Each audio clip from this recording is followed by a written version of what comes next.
Bonsoir et merci de vous joindre à nous. Le ministre de l'Équipement et des Transports était ce matin l'hôte de certaines structures relevant de sa tutelle. Mortar Ahmed Yedali s'est rendu avec son staff successivement à l'Office national de la météorologie, puis à l'Agence nationale de l'aviation civile, passant par la suite à la Mauritania Airlines, de là à la Société mauritanienne des aéroports et enfin à l'aéroport international Oumtounsi. L'occasion pour lui de s'informer sur la marche du travail au niveau de ses administrations et des obstacles qui leur sont posés. Bokar Belaba nous fait le récit de cette visite. Première étape, l'Office national de la météorologie. Sur place, le ministre de l'Équipement et des Transports, Mortar Ahmed Yedali, a été édifié sur le fonctionnement de cette institution. L'Office national de la météorologie a en charge de concevoir et exécuter les stratégies adoptées par les pouvoirs publics dans le domaine du suivi des changements climatiques et des phénomènes qui apparaissent dans le pays et celles prévues dans la couverture atmosphérique. Deuxième étape, l'Agence nationale de l'aviation civile ANAC. Au cours d'une réunion avec les cadres de l'agence, le ministre de l'Équipement et des Transports a exhorté à la nécessité de préserver les acquis enregistrés par le pays au niveau international, notamment s'agissant de l'avancée de son rang au plan de la sécurité de la navigation aérienne. L'ANAC accorde les autorisations de vol aux avions et pilotes et élabore les législations et lois régissant l'aviation civile en plus des opérations de contrôle et d'inspection des aéronefs et détermine leur conformité avec la réglementation de la sécurité aérienne parallèlement avec l'inspection des aéroports. Troisième étape, Mauritania Airlines. Là aussi, le ministre de l'Équipement et des Transports a suivi un exposé ayant porté sur le plan adopté par la compagnie nationale depuis sa création et sa capacité concurrentielle dans le domaine du transport aérien. Mortar Ahmed Yedali a été aussi édifié sur la stratégie adoptée par la compagnie pour renforcer sa flotte, sa compétitivité et tout dernièrement l'extension du réseau de dessertes et ses perspectives de croissance. Quatrième étape, la Société des aéroports de Mauritanie SAM. Sur place, le ministre a été édifié sur les missions assignées à la société et les modalités de leur exécution. Cette visite a permis au ministre de s'informer sur le fonctionnement du travail et du niveau de la productivité. La SAM est en charge de la gestion de 9 aéroports du pays, Nouadhibou, Ayoun, Attar, Kaïdi, Kifa, Nema, Selibabi, Tikjija et Zoerat. La SAM a pour objet l'aménagement, l'exploitation et l'entretien des installations des aéroports, à l'exception des tâches relevant de l'autorité de la SECNA. Cinquième et dernière étape, l'aéroport international de Nouakchott-Oumtounsi. Au cours d'une réunion avec les autorités administratives et techniques de cette infrastructure, le ministre a appelé à la nécessité de déployer les efforts afin de relever les défis et de se conformer aux normes adoptées par les partenaires dans le domaine du transport aérien. L'aéroport international de Nouakchott-Oumtounsi est la première vitrine pour les visiteurs du pays. L'occasion m'a été donnée aujourd'hui de rendre visite à l'ensemble des entités qui opèrent dans le secteur du transport aérien. J'ai eu à rencontrer les responsables et le staff de toutes les institutions et je me suis rendu compte qu'ils ont fait l'effort nécessaire pour arriver, alhamdoulilah, à l'état d'avant le Covid en termes de trafic aérien et en termes de performance. J'ai eu à les encourager et je les remercie beaucoup au nom du ministère et au nom du gouvernement pour les efforts qu'ils ont tous déployés pendant cette situation difficile. Mais aussi l'occasion pour moi a été de pouvoir m'assurer que leurs défis seront factorisés et tenus en compte dans des actions futures et les remercier pour les efforts qu'ils ont accomplis. Nous avons ensemble identifié un certain nombre de problèmes que nous allons ensemble essayer de résoudre dans les années à venir pour qu'il y ait un secteur aérien florissant assez développé dans le pays. Et je suis assez optimiste en ce qui concerne le futur du transport aérien en Mauritanie. Et je vous remercie. En somme, le message du ministre de l'Équipement et des Transports se résume en ces termes. Persévérance dans l'effort, gestion du service public dans la transparence et esprit de travail d'équipe pour redynamiser le transport aérien. Son homologue de la culture, la jeunesse et des sports a quant à lui supervisé ce lundi à l'école d'administration, de journalisme et de magistrature le démarrage d'une session de formation sur les techniques journalistiques.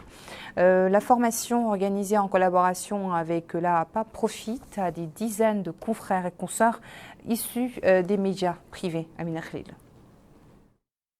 La session de formation, organisée par la Haute Autorité de Presse et de l'Audiovisuel en collaboration avec l'École nationale d'administration, de journalisme et de magistrature, vise à sensibiliser les journalistes exerçant en arabe, en français et en langue nationale, en plus des journalistes techniciens, sur les bases du travail journalistique, ses techniques et sa déontologie.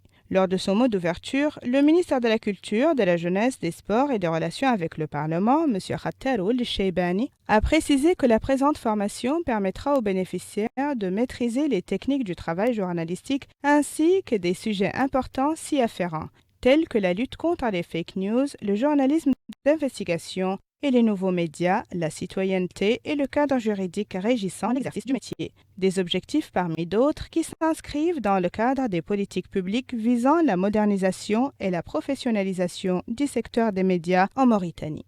Pour sa part, le président de la Haute Autorité de Presse et de l'Audiovisuel, M.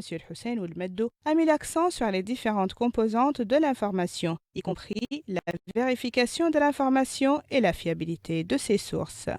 Quant au directeur général de l'École nationale d'administration, de journalisme et de magistrature, il a précisé que le journalisme joue un rôle important dans l'information des peuples, surtout dans les pays démocratiques. C'est ainsi, poursuit-il, que l'ENAJM a procédé, en collaboration avec l'AAPA, à la formation de nombre de journalistes mauritaniens dans différents domaines. Organisée en collaboration avec le Fonds public d'appui à la presse, la formation a donné lieu à un exposé portant sur les améliorations apportées au budget du fonds qui a été augmenté de 50% cette année, en plus d'autres mesures positives prises pour appuyer les journalistes en situation sanitaire grave, les familles de journalistes décédés et la réforme du secteur. Il est à noter que la formation, qui durera 2 semaines, permettra aux participants d'acquérir un ensemble de connaissances et d'outils leur permettant d'exercer leur métier de journaliste dans les règles de l'art. Lancement aujourd'hui à Nîmes de la composante financement et suivi du programme national d'appui aux coopératives productives ainsi que les cash transferts au profit des familles nécessiteuses dans la wilaya du Hod el-Sharqi.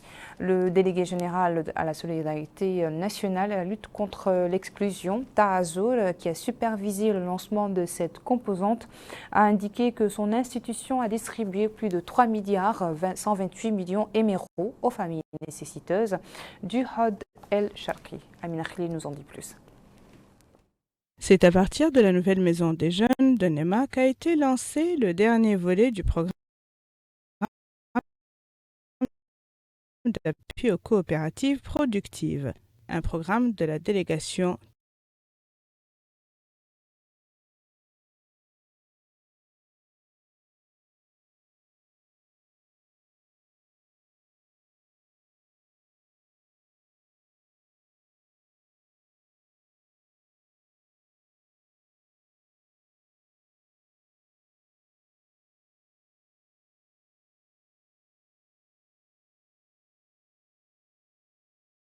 a contribué à la réalisation de l'autosuffisance alimentaire dans notre pays. Les activités de ce programme comprennent, poursuit M.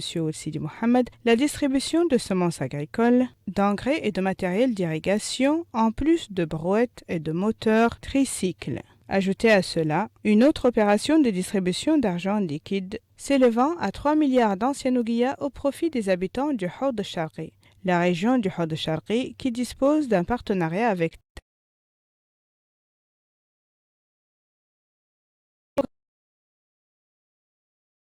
le barrage de sable à l'octroi de grillages destinés à protéger les fermes et jardins maraîchers des animaux. Quant au maire de la commune de Nema, il a loué les interventions qui démontrent l'intérêt des pouvoirs publics pour l'amélioration des conditions de vie des populations. À la fin de la cérémonie, la délégation a distribué aux bénéficiaires les intrants agricoles objets de cette rencontre, en plus de matériel agricole diversifié octroyé à des coopératives agricoles. Ont également été distribuées sur place des sommes d'argent liquide au profit des familles pauvres bénéficiaires de ce programme. Il est à noter que l'aide en question contribuera à la réalisation de la campagne agricole en cours et par conséquent à la sécurité alimentaire dans le pays. Tichit accueillera cette année une nouvelle édition du Festival des villes du patrimoine. Les préparatifs de cette 11e manifestation étaient au centre de la réunion que le secrétaire du ministère de la Culture et du Sport et des Relations avec le Parlement a présidé hier dans la ville de Tichit avec le Hakam de la Mourata élargi aux élus locaux et aux autorités militaires et sécuritaires. Abdullah Demaba nous fait le compte-rendu de cette réunion. Dans l'optique de la préparation du Festival des cités et du patrimoine qui devrait se tenir cette année à Tichit, le secrétaire général du ministère de la Culture, de la Jeunesse et des Sports et des Relations avec le Parlement s'est réuni avec les habitants. Cette réunion qui s'est tenue dans l'enceinte de la municipalité de Tichit s'est déroulée en présence du Wali du Tagan, des autorités administratives, sécuritaires et élus de Circé. Ahmedou Khaitara, secrétaire général du ministère de la Culture, de la Jeunesse et des Sports et des Relations avec le Parlement, a mis en avant l'objectif de cette visite qui, dit-il, se tient à la suite d'une première qu'il a eue à entreprendre au mois de mars. Il a appelé tout un chacun à œuvrer pour la réussite de cet événement. Il a enfin déclaré s'être déplacé afin de pouvoir s'enquérir des problèmes qui sont encore pendants et les résoudre à temps. Quant au représentant du président du conseil régional du Taga, Mohamed Oultiya, il a salué la tenue de ces manifestations culturelles sous la houlette du président de la République. Ces événements, dit-il, ne sont pas seulement des activités folkloriques.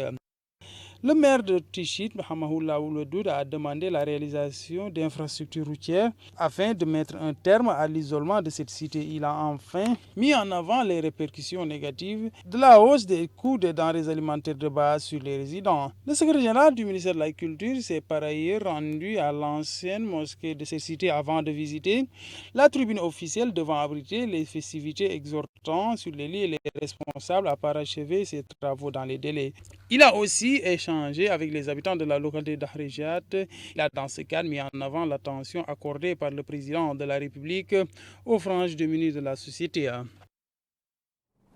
ISAR, c'est le nom de l'ONG qui a lancé aujourd'hui à partir de Nouakchott une caravane de sensibilisation qui va sillonner plusieurs villes situées sur la route de l'espoir afin d'interpeller leurs habitants pour le cancer et l'importance du dépistage précoce. Le programme de cette sensibilisation comporte des séances avec les populations des villes et localités visitées. L'ONG est aussi collecté des contributions et dons pour mener son action volontariste. Le conseiller du ministre de la Santé chargé de l'assurance maladie qui a assisté au coup d'envoi de la caravane a indiqué que l'œuvre de l'association complète le rôle des autorités sanitaires dans le soutien financier et moral aux malades du cancer. Quant au président de l'association ISAR, il a remercié les pouvoirs publics pour l'appui constant aux différentes activités et associations en faveur des malades du cancer en Mauritanie. Restons dans ce volet sanitaire pour vous donner les dernières statistiques relatives à la pandémie Covid-19 en Mauritanie.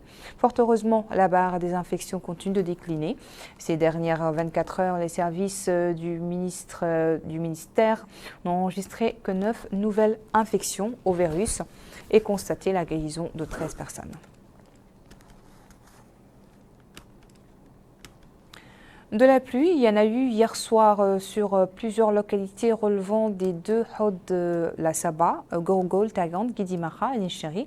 Sans plus tarder, suivons les hauteurs enregistrées par les services décentralisés du ministère de l'Intérieur et de la décentralisation.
L'autorité territoriale de la wilaya du Had el-Gharbi continue d'exhorter les commis de l'État à se rapprocher des services d'administration des citoyens.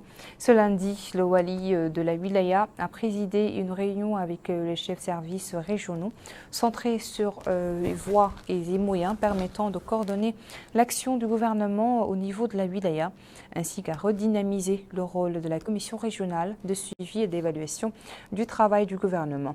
La commission créée récemment au niveau du Had el-Gharbi afin de rapprocher et améliorer les services de l'administration au profit des citoyens. À Kahidi, les équipes de la caravane initiée par l'autorité de régulation du transport terrestre sous le thème Pour un hivernage sûr ont animé une journée de sensibilisation au profit des chauffeurs et autres usagers du réseau routier. Abdullah Damaba nous en parle. La caravane de sensibilisation pour la sécurité routière s'est arrêtée à Kédi. Les membres de ce regroupement ont tenu au niveau de cette ville une rencontre en présence du Wali du Gourgol. Ces réunions à laquelle prennent part les automobilistes et transporteurs visent à sensibiliser ces derniers à respecter les mesures de sécurité d'usage. Le Wali du Gourgol, Ahmed Naoul Sidibba, a demandé aux transporteurs de prendre les précautions d'usage. Dit-il qu'ils ont la responsabilité de mener à bon port des voyageurs et sont responsables de leur sécurité le long du trajet. Il a enfin demandé aux chauffeurs de ne pas mettre en avant les gains matériels au péril des vies des citoyens, les appelant à se reposer au cas où ils sont fatigués.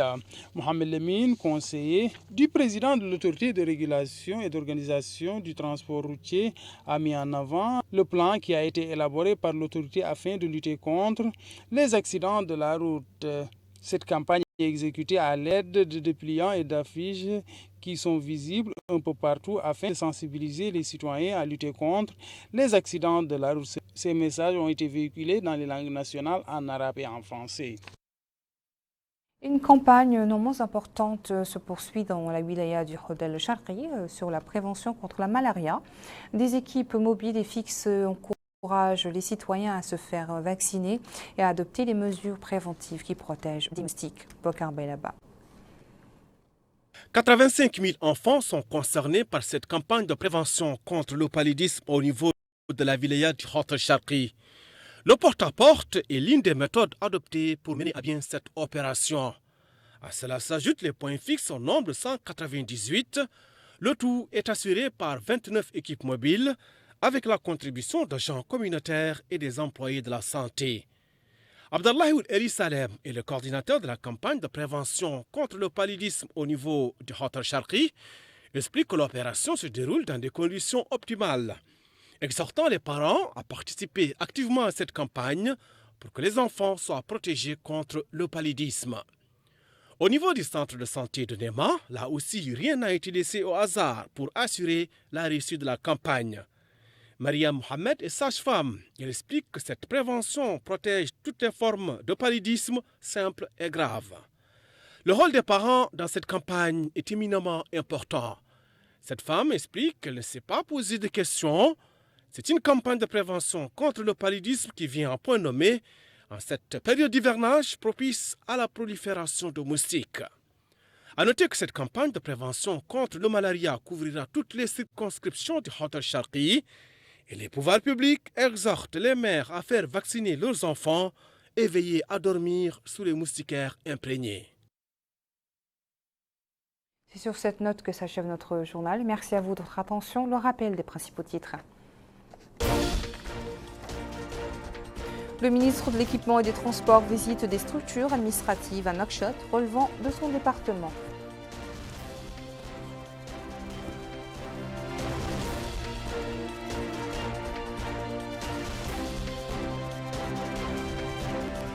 L'école d'administration de journalisme et de magistrature abrite le démarrage d'une session de formation au profit de plusieurs journalistes du secteur privé.